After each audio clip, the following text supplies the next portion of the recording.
Today we're going to be looking at how you can use some plugins, some techniques to make your PsyTrance basses sound more interesting, a bit better. These are techniques that I utilize in my basses quite often, and these are some plugins that I like to use that are pretty good.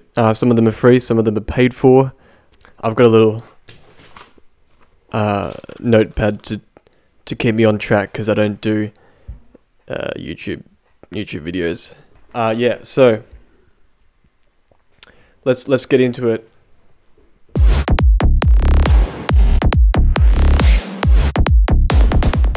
Alright, so start off with load up your favorite DAW, and let's begin by opening up Serum, because Serum is the plugin that I use for basically everything these days. I've got a little bass preset called the Who Knows bass. It was inspired by a bass that Who Knows made, and Who Knows is an absolute gun producer. You should definitely check out his channel. There's probably some sort of way I can add links here. Let's just choose G sharp for this bass.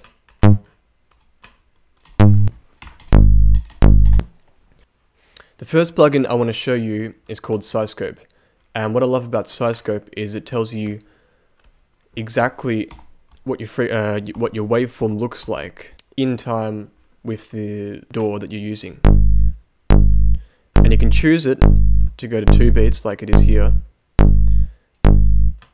And as a result of that, you can see exactly what your waveform looks like over time. So for example, if I play this and change the phase of it, you can see really clearly what's happening.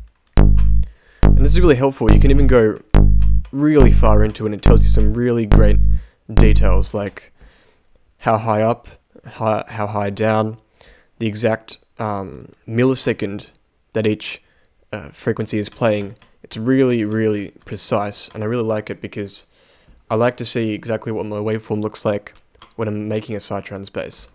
Another plugin I like to use is called Disperser, and Disperser is one of those plugins that just kind of makes a pretty drastic difference. It kind of gives a nice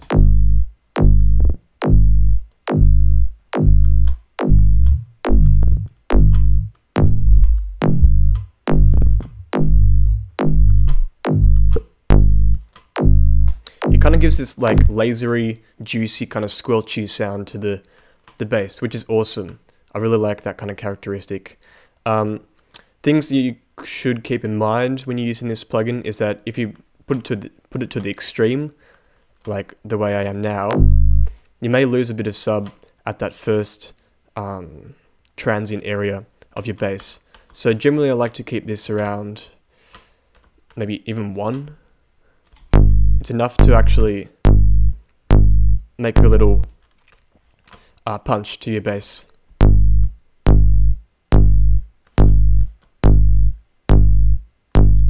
This is one of those plugins that you should just mess around with a bit and see how it goes.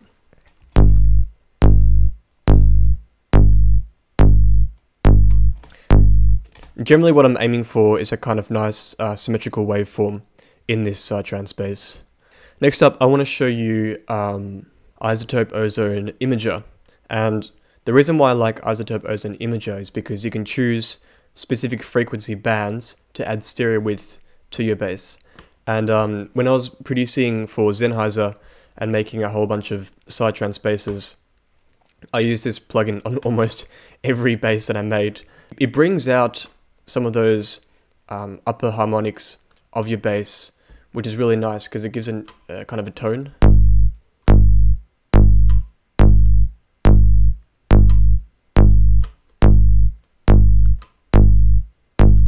Generally I kind of stick around the 10.1 kind of area here.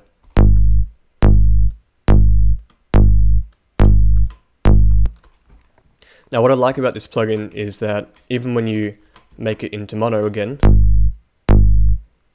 it's no different. So this is in mono, and that's in stereo. There is literally no difference. And the reason for that is because it adds stereo width to your bass, but when you convert it into mono, the left and right channels are, the phase of the left and right channels are inverted. And when you have two frequencies that are inverted and play at exactly the same time, they cancel each other out. Which also means you can use this technique by yourself. So for example, if I got Pacha, which is just an FL Studio plugin to, it's just a nice plugin to easily make effects chains.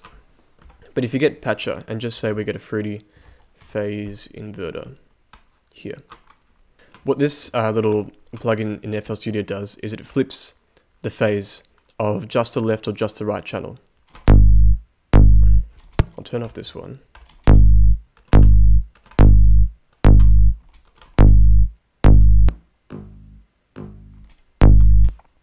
But if you see here, this is an example of how, I think it's called comb.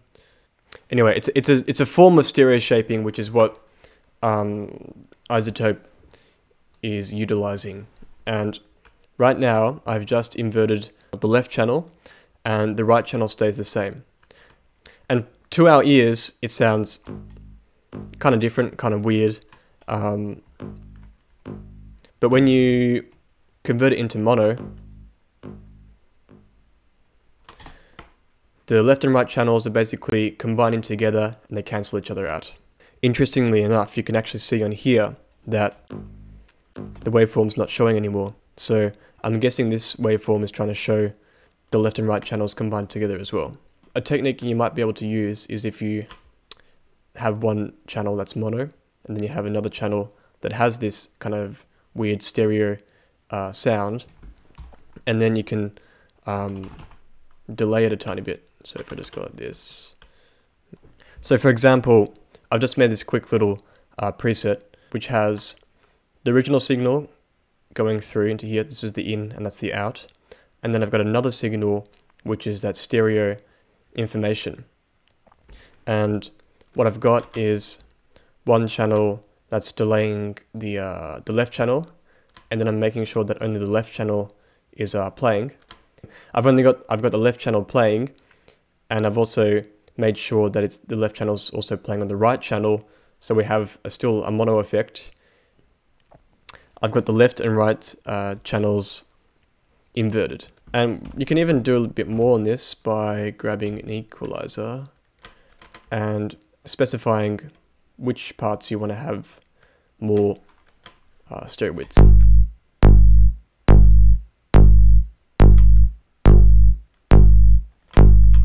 Keep in mind that this does actually add volume to your bass. And yeah, so you can add stereo width, and then afterwards it's mono compatible. I like to add reverb to my basses sometimes, so let's just get rid of this.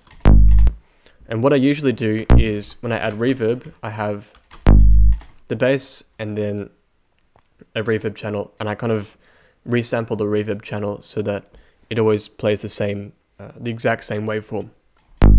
So for this technique, I might just resample this real quick. So I'm just pressing Ctrl-Alt-C, and we've got the saw wave here. Now I'm going to send this to channel 2, and we'll just call this reverb channel.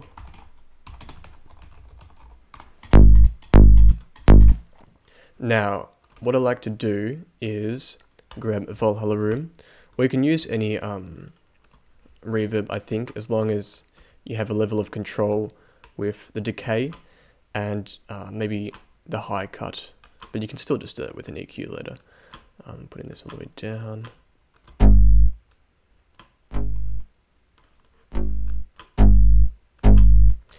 Now, if you want to make sure it's mono compatible, it might be worth an idea to put your channel into mono while you're making the reverb and see what sounds good.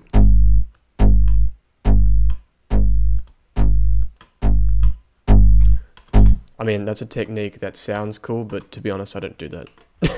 Because reverb and the mono compatibility with reverb, it's not very mono compatible anyway.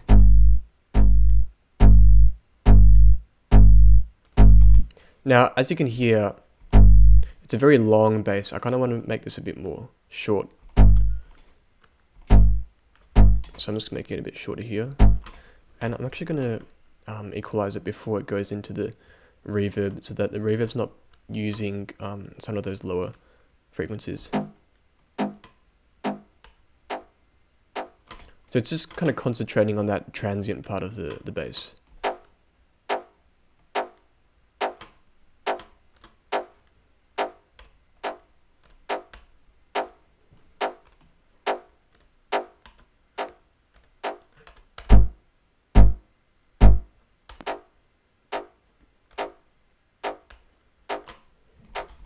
And just to be extra careful, I've added another EQ onto here.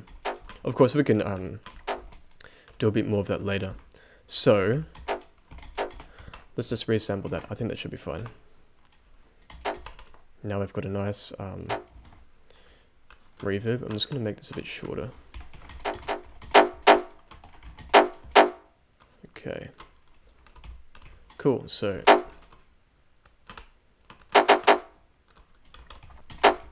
you can adjust the decay of the reverb depending on what style you're trying to do. Because if you want a rolling bass line, it's generally a good idea to have a quick reverb tail. But if you want something that's kind of offbeat, it might be worth an idea to just have a longer tail to it. In this case, I'm keeping it short. Alright, so let's send this to another channel, and this will be the main PsyTrance reverb channel. Let's add a bit of sidechain. I kind of like to add a bit of rhythm to it by making that last one here a bit softer. That doesn't matter too much, to be honest.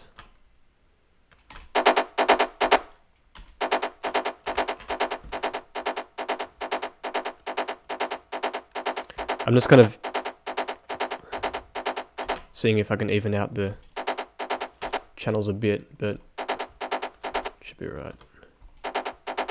You can also, if you have your reverb and it's a bit more to the left or to the right, you can adjust the sample start of the reverb, and it does nothing at all, so ignore that bit. Sometimes you can make the left and right channels a bit more even that way, and sometimes you can't. Alright, now we have that original bass sound. I'm just going to turn the change this and put it into another channel, and we'll put this away. And we might as well just use this for the main side bass. We can't hear anything yet. It's not the best PsyTrance bass, but it would do for now. And all I'm going to do is turn on transient bleeding to make sure I've got a bit of a fade at the end of this bass, so it doesn't interfere with anything, as in interfere with each other. Okay. It's not as symmetrical as I would like it to be, but it's okay for this tutorial, I think. Put this down to -6. It doesn't matter if it's at -6 or not, or 0 dB or whatever. It just matters how loud it is relative to all the other sounds in your mix.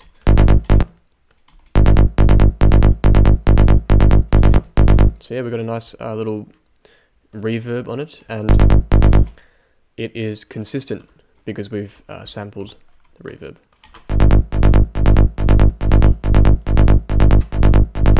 And the reverb's really loud. Let's turn it down a bit.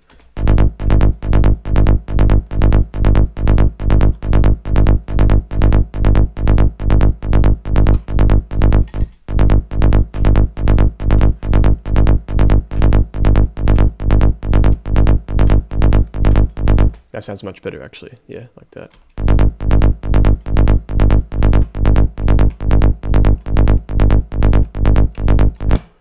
And generally, if you have reverb on your bass, I don't think you really need to add like an Isotope Ozone 7 imager or anything like that, because It's got a heap of stereo information anyway. It doesn't sound bad in mono either.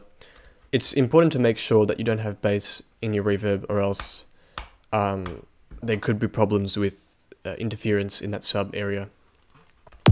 Let's see what that sounds like with a kick.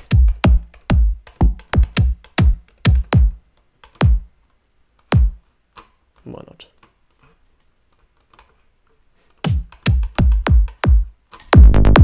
Whoa, that's way too loud. Okay. Kick down to -6, let's say.